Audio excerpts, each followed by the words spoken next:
Expectations एक बहुत ही भारी शब्द जिसे समझना बहुत मुश्किल है। एक्चुअली इसे समझना इसके लिए मुश्किल है क्योंकि इस चीज़ को शुरू कहाँ से करना है और ख़त्म कहाँ पे करना है ये समझ पाना बहुत मुश्किल हो जाता है।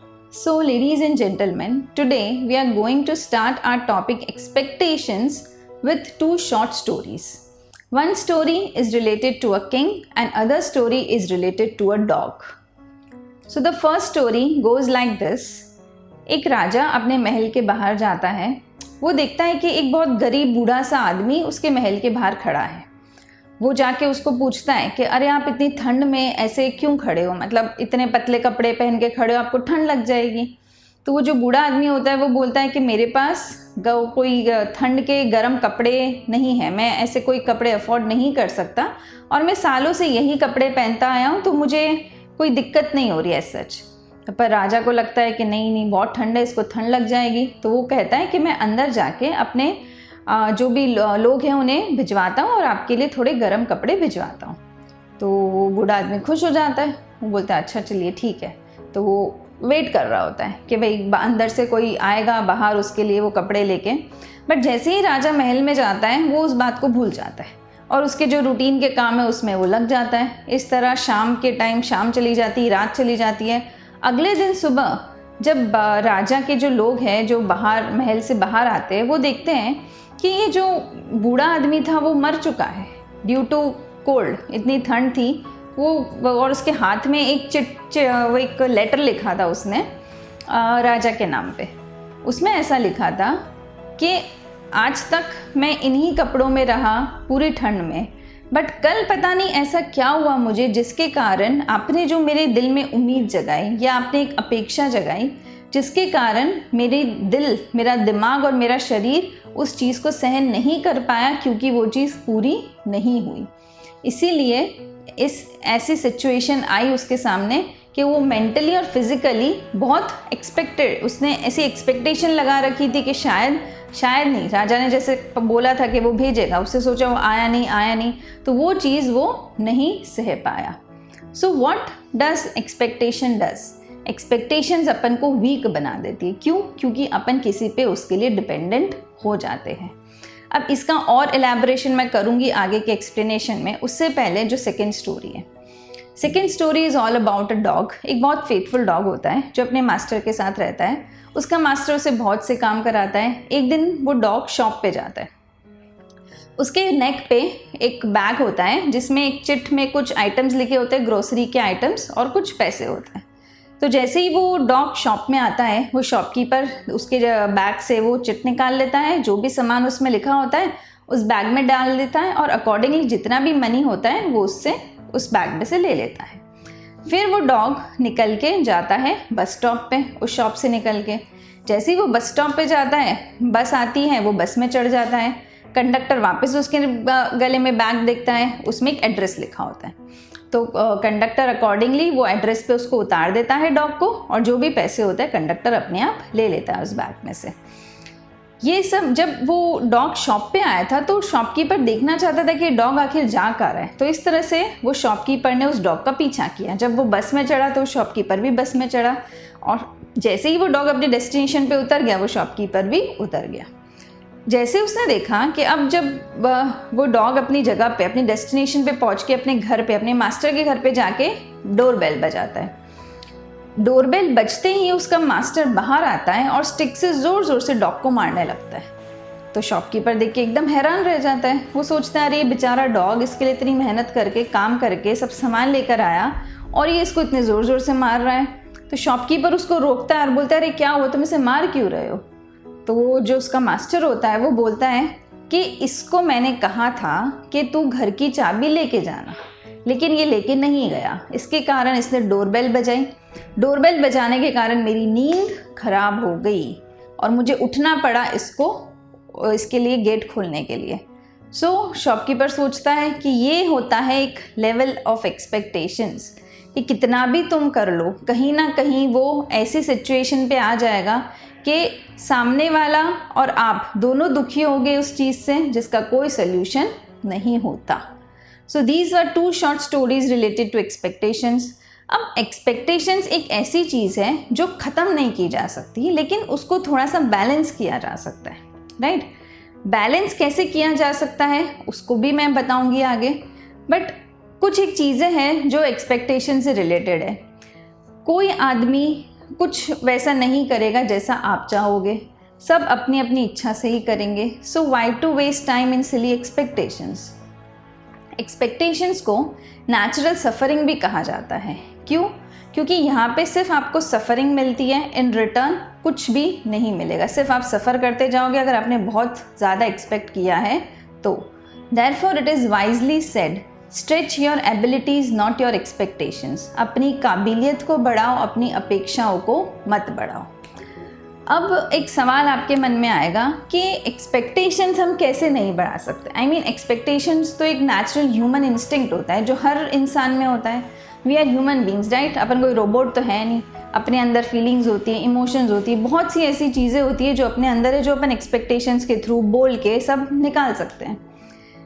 बट अगर कोई ऐसा आपको बोले कि एक्सपेक्टेशंस हटा दो या मिटा दो तो वो पॉसिबल नहीं है। एक्सपेक्टेशंस कभी भी अपने अंदर से निकल नहीं सकती, पर उसको कुछ कंट्रोल करना अपने हाथों में है। निकाल नहीं सकते but you can control it if you want. अगर आप चाहो तो उसको अच्छी तरीके से कंट्रोल कर सकते हो।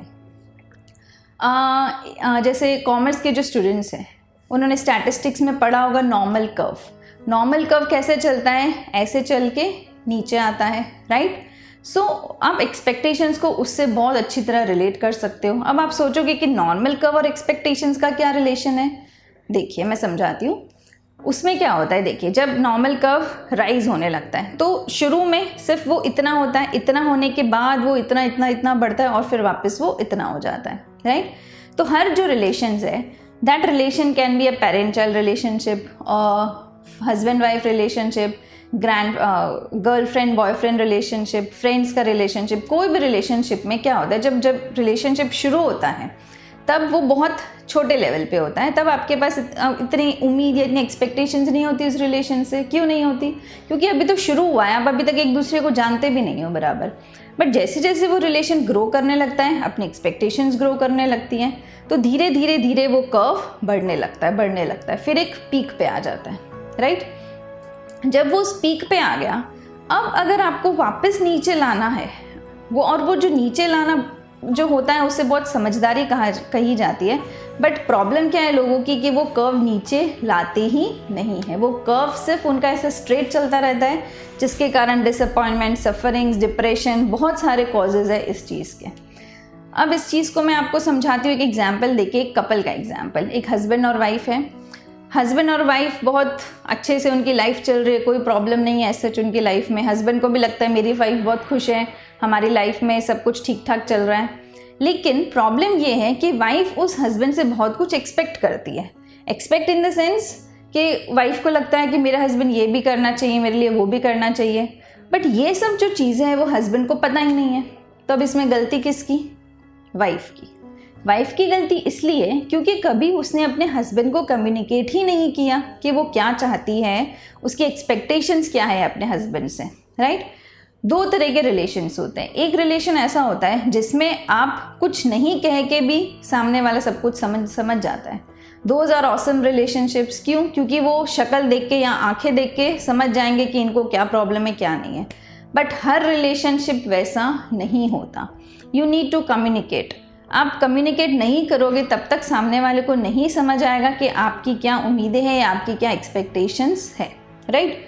सो अब यहाँ पे क्या हुआ, उनका जो रिलेशन था वो सेकंड पॉइंट वाला था कि उन्हें कम्युनिकेट करना पड़ता, क्योंकि वाइफ को लगता है कि भाई मेरी जो इच्छा है, जो अपेक्षा है, जो एक्सपेक्टेशन है वो फुलफिल नहीं हो रही। चलो ये वाइफ ने अपना काम कर दिया। वाइफ ने कहा कि चलो जो भी उसके अंदर था वो सब उसने अपने हस्बैंड को कह दिया कि भाई ये चीज़ है जो मैं आपसे एक्सपेक्ट करती हूँ। अब काम शुरू होता है हस्बैंड का। अब क्या होगा, हस्बैंड को सब कुछ पता चल गया कि वाइफ क्या क्या चाहती है, राइट। अब दो चीज़ हो सकती है, या तो हस्बैंड उसको धीरे धीरे पूरा करना शुरू करें या फिर इग्नोर करना शुरू कर दें, राइट। दो चीज़ें हो सकती है। या तो वो बोलेगा चलो ठीक है, अगर तुम ये चाहती हो तो I will try my best to do this. इधर हस्बैंड बोलेगा ठीक है ना, चल रहा है जैसा चल रहा है चलने दो, तो वो उसकी बातों पे ध्यान नहीं देगा। अब क्या होगा, अगर अभी भी वाइफ उतना ही एक्सपेक्ट करती है जितना वो पहले करती थी, तो ये वाइफ की बेवकूफ़ी है। क्यों है? क्योंकि उसे पता है कि अब जब वो सब कुछ अपने हस्बैंड को बोल चुकी है फिर भी वो उस पर वर्कआउट नहीं कर रहा है, उसका मतलब वो कभी उस पर वर्कआउट नहीं करने वाला है, राइट। तो वो एक्सपेक्टेशंस को क्या कर देना चाहिए, धीरे धीरे कम करके ख़त्म कर देना, ना ख़त्म नहीं करना चाहिए बट कम कर देना चाहिए। तो वो ग्राफ धीरे धीरे कैसे आ जाएगा, नीचे की तरफ आ जाएगा। इस चीज़ में आपको क्या करना होगा, इग्नोर करना होगा। Ignore in the sense here means detachment. Detachment का मतलब ये नहीं है कि आप रिश्ते नाते तोड़ दो या बात नहीं करो या मुंह फुला के बैठ जाओ। डिटैचमेंट का यहाँ मतलब है कि तुम कहो कि भाई अब अगर तुम मेरी एक्सपेक्टेशन को फुलफिल नहीं कर सकते तो कोई बात नहीं, तुम्हें जो करना है तुम करो, मुझे जो करना है वो मैं करूँगी। तो और उससे आपको भी बहुत अच्छा फील होगा, आपको भी बहुत लाइट फील होगा, क्योंकि हर बार एक ही चीज़ आपके मन में रहती कि उसने ये नहीं किया, उसने वो नहीं किया, जो मैं चाहती थी वो नहीं हुआ। तो हर बार जो आप चाहते हो वो हो ऐसा ज़रूरी नहीं है। लोगों को जो करना है वो करेंगे ही, भले आप चाहो या ना चाहो। तो ये जो ग्राफ है उसको धीरे धीरे नीचे लाते जाओ, ताकि आपके अंदर डिप्रेशन, एंजाइटी, दुख, ये सब चीज़ें धीरे धीरे क्या होती जाएगी, कम होती जाएगी। जितना कम अपेक्षा करोगे लोगों से उतने खुश रहेंगे। क्यों? क्योंकि खुश इसमें क्या हो रहा है, इसमें सब कुछ आप पे डिपेंडेंट है। अगर आप किसी से एक्सपेक्ट करते हो तो वो काम अगर वो कर देगा तो आप खुश हो जाओगे, पर वो काम अगर वो नहीं करेगा तो आपको बहुत दुख होगा। पर यहाँ पे तो आप क्या कर रहे हो, आप खुद से खुश होने की कोशिश कर रहे हो। यहाँ पे आपने एक्सपेक्टेशन खुद से की है और आप कभी खुद को धोखा दोगे नहीं, तो यहाँ आप हमेशा खुश रहोगे। एक बार ट्राई करके देखिए। कभी भी इतना डिपेंडेंट मत हो जाइए कि कोई आके आपको हंसाए या रुलाए। Don't ever give permission to anyone to control your emotions. आप खुद अपने इमोशंस पे कंट्रोल रखिए, आपकी लाइफ बहुत बहुत बहुत बेटर हो जाएगी। हाँ, बाकी सब चीज़ें कुछ ऐसी होती है जिन पे अपना एक्सपेक्टेशंस रखनी ही पड़ती है, वो एक बहुत एक्सट्रीम केसेस हो जाते हैं। बट कुछ जगहों पे जहाँ पे आपको लगता है कि मुझे बहुत लाइट फील होना है, मुझे खुश रहना है अपने में, किसी पे डिपेंडेंट नहीं रहना है, वहाँ पे क्या करना पड़ेगा, इस ग्राफ को धीरे धीरे नीचे लाना ही पड़ेगा। So these are some things that you can do. So शुरू करिए आज से, कहीं कुछ कोशिश करिए कि ये उम्मीदें, एक्सपेक्टेशंस, अपेक्षाएं दूसरों से करने की बजाय खुद से करिए। आपको भी इतना अच्छा लगेगा, आपको लगेगा मैं सेल्फ डिपेंडेंट हूँ, मुझे किसी की ज़रूरत नहीं है खुश रहने के लिए, मैं खुद अपने आप में खुश रह सकती हूँ या खुश रह सकता हूँ। So just try and keep this practice. धीरे धीरे शुरू करते करते ये प्रैक्टिस हो जाएगी और बहुत जल्द आपको अपनी लाइफ में अच्छी चीज़ें मिलने लगेगी। आपको खुद लगने लगेगा कि मेरी लाइफ पहले से कुछ ज़्यादा जॉयफुल हो गई है, कुछ ज़्यादा अच्छी हो गई है, क्योंकि यहाँ पे अब आप खुद अपने इमोशंस को कंट्रोल कर रहे हो, किसी का भी कंट्रोल आपके इमोशंस पे नहीं है। Thank you so much.